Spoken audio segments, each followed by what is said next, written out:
anak-anak Miss Widi semuanya, kembali lagi di kelas Miss Widi. Pastinya masih tetap semangat ya dalam pembelajaran IPS kita hari ini. Oke ya, untuk hari ini materi kita tentang pembentukan diri melalui proses sosialisasi. Materi yang akan kita bahas, yang pertama ada sosialisasi, kemudian nilai dan norma yang dipelajari dalam proses sosialisasi. Nah, anak-anak Miss Widi sudah siap untuk belajar ya. Kita akan bahas yang pertama yaitu tentang sosialisasi. Nah, apa sih hakikat dari sosialisasi ini? Ya, sosialisasi adalah sebuah proses di mana kita belajar interaksi dengan orang lain tentang cara bertindak, berpikir dan merasakan, di mana semua itu merupakan hal penting dalam menghasilkan partisipasi sosial yang efektif. Kemudian, sosialisasi juga merupakan proses seseorang belajar berperilaku dan bertindak sesuai dengan norma-norma dan nilai-nilai yang ada dalam masyarakat. Proses ini dimulai sejak manusia dilahirkan dan berlangsung sepanjang hidupnya. Nah, kita akan bahas proses sosialisasi. Nah, di sini kita akan bahas proses sosialisasi menurut beberapa tokoh ya. Oke, kita bahas yang pertama menurut Charles ya. Proses sosialisasi melalui interaksi sosial terjadi seperti seseorang melihat cermin yang menggambar dirinya. Teori tersebut dikenal dengan looking glass self theory atau teori cermin diri. Menurut teori ini, masyarakat mencerminkan siapa diri kita sebenarnya. Selanjutnya menurut George. Menurutnya, diri manusia berkembang melalui dengan interaksi dengan anggota masyarakat yang lain. Proses ini disebut sebagai proses pengambilan peran atau role taking. Dalam proses ini, seseorang belajar mengetahui perannya dan peran orang lain. Nah, ada 4 tahapan utama dalam proses yang terjadi di sepanjang hidup manusia. Yang pertama, tahap persiapan. Yang kedua, ada tahap bermain. Yang ketiga, ada tahap bertindak. Dan yang keempat, ada tahap penerimaan norma kolektif. Nah, sedangkan menurut Jean Piaget ya, proses sosialisasi terjadi secara tahapan dalam proses sosialisasi mencakup tahapan sensori motor ya. Itu dari usia 0 sampai 2 tahun. Kemudian tahap praoperasional usia 2 hingga 7 tahun dan tahap operasional konkret dari usia 7 hingga 11 tahun dan tahap operasional formal dari usia 12 hingga 15 tahun. Itu dia menurut Jean Piaget ya. Kemudian kalian harus tahu ya, agen sosialisasi itu siapa saja. Nah, sebelum tahu siapa saja agen sosialisasi, anak Miss Widi harus tahu apa yang dimaksud dengan agen sosialisasi. Jadi, agen sosialisasi adalah orang atau lembaga yang mengajari untuk hidup dalam masyarakat sebagai warga yang baik.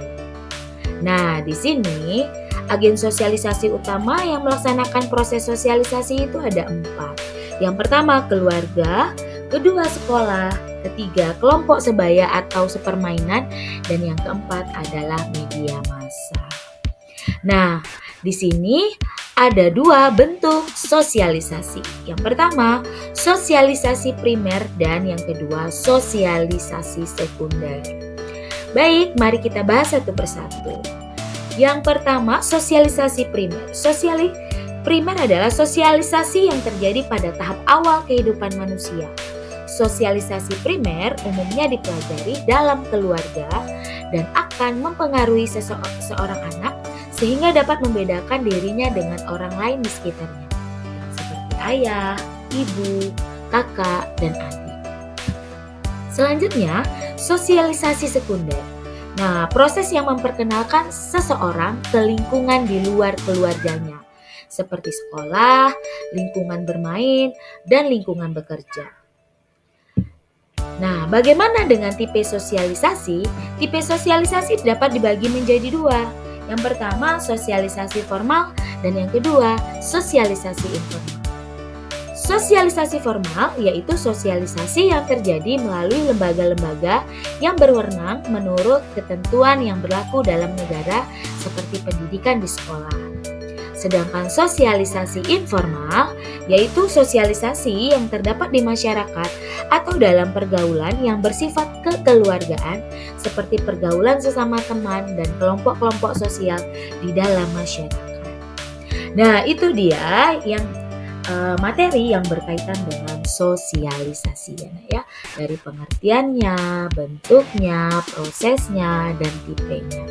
Nah, selanjutnya anak Miss Widi juga harus tahu nih ya, nilai dan norma yang dipelajari dalam proses sosialisasi.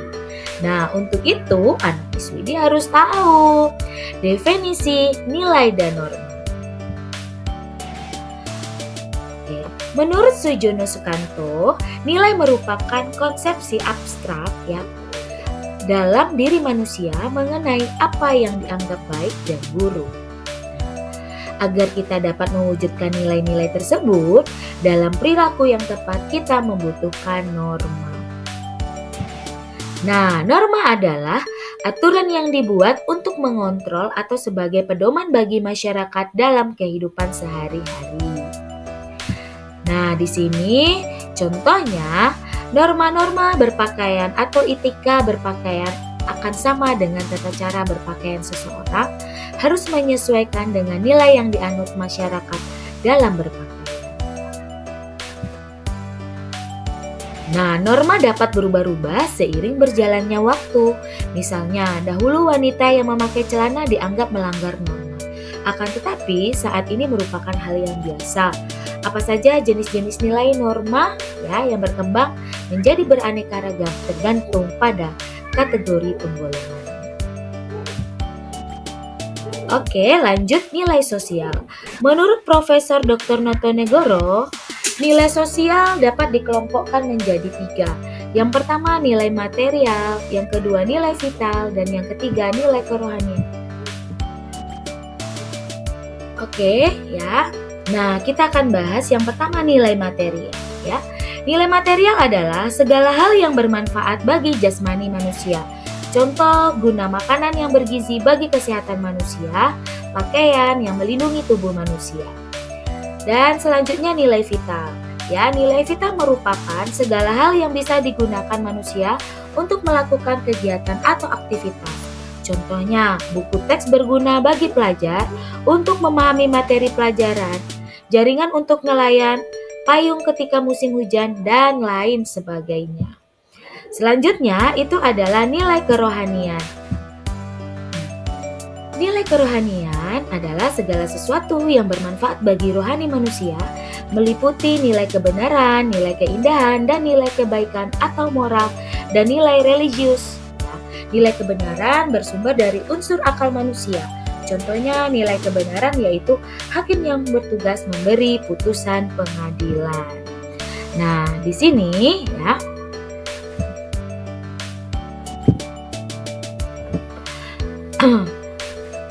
Kita juga bisa melihat nilai keindahan yang berasal dari perasaan dan estetika manusia. Contohnya mengoleksi perangko, menanam tanaman hias, dan membeli lukisan. Nilai kebaikan atau moral berasal dari kehendak atau kemauan manusia. Contohnya, nilai moral tidak memotong pembicaraan orang lain ketika berbicara dan meminjam pulpen kepada teman yang lupa membawa alat tulis. Nilai religius merupakan nilai ketuhanan yang tertinggi dan mutlak. Contohnya, beribadah tepat waktu, menjalankan perintah yang diajarkan dalam agama yang dianut. Nah, di sini ya, jenis-jenis norma terdiri dari norma agama, kesusilaan, kesopanan, dan norma hukum. Kita bahas satu persatu yuk. Nah, di sini ya, norma agama atau religi memuat aturan yang menata kehidupan manusia yang bersumber dari Tuhan. Norma agama terdiri dari sekumpulan perintah dan larangan manusia untuk berlaku yang oleh pemeluknya. Ya, diyakini kebenaran dan konsekuensinya. Norma agama tidak hanya mengatur hubungan vertikal antar manusia dan Tuhan atau ibadah, tetapi juga hubungan horizontal, yaitu hubungan sesama manusia. Nah, selanjutnya norma kesusilaan. Ya. Untuk norma kesusilaan berasal dari hati nurani yang dipraktikkan secara berulang dan menjadi kebiasaan. Norma kesusilaan merupakan susunan dari aturan-aturan hidup tentang cara manusia bertingkah laku dalam kehidupan. Pelanggaran terhadap norma kesusilaan seringkali dianggap sebagai pelanggaran terhadap ajaran agama. Contohnya, membentak atau melawan orang tua dinilai sebagai tindakan yang melanggar kesusilaan dalam berbagai agama. Pelanggaran terhadap norma kesusilaan artinya mengingkari hati nurani sendiri. Ya, dan ini juga bisa diambil contoh lainnya yaitu kejujuran kita. Next ya, norma kesopanan. Norma kesopanan berisi seperangkat aturan yang menjadi panduan tingkah laku seseorang agar sesuai dengan kaidah sopan santun untuk dapat diterima untuk hidup dalam lingkungan masyarakat. Norma kesopanan bersumber dari budaya dan adat istiadat masyarakat. Perbuatan yang dianggap sopan oleh sekelompok masyarakat mungkin dapat dianggap tidak sopan bagi kelompok masyarakat lainnya. Sebagai contoh, kita duduk di kursi sedangkan orang tua duduk di lantai, dapat dianggap melanggar norma kesopanan. Di beberapa wilayah, hal tersebut belum tentu melanggar norma kesopanan. Dan selanjutnya norma hukum. Ya, norma hukum tersusun atas aturan-aturan yang dibuat lembaga-lembaga resmi tertentu, ya, seperti lembaga pemerintahan suatu negara. Norma hukum bersifat memaksa, tegas, mengikat warga negaranya. Contohnya, norma hukum adanya aturan mengenai hukuman bagi pelanggar lalu lintas. Selanjutnya, peran nilai dan norma. Ya, nilai dan norma dibutuhkan dalam kehidupan untuk menjaga kestabilitasan ya, kehidupan dalam masyarakat. Berikut peranan nilai dan norma. Yang pertama, mengatur kehidupan masyarakat untuk membentuk pola perilaku masyarakat yang tidak merugikan atau merusak tatanan yang ada dalam masyarakat. Yang kedua, menyeimbangkan hak dan kewajiban dalam masyarakat sehingga tidak ada pihak yang merasakan ketidakadilan pihak lain.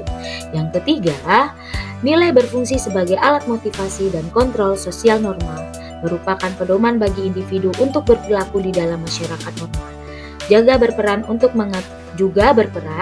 untuk mengatur pengendalian, memberi sanksi, serta memaksa anggotanya untuk bertingkah laku di tengah masyarakat.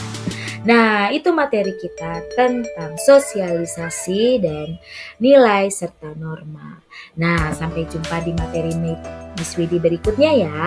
Tetap semangat. Bye-bye.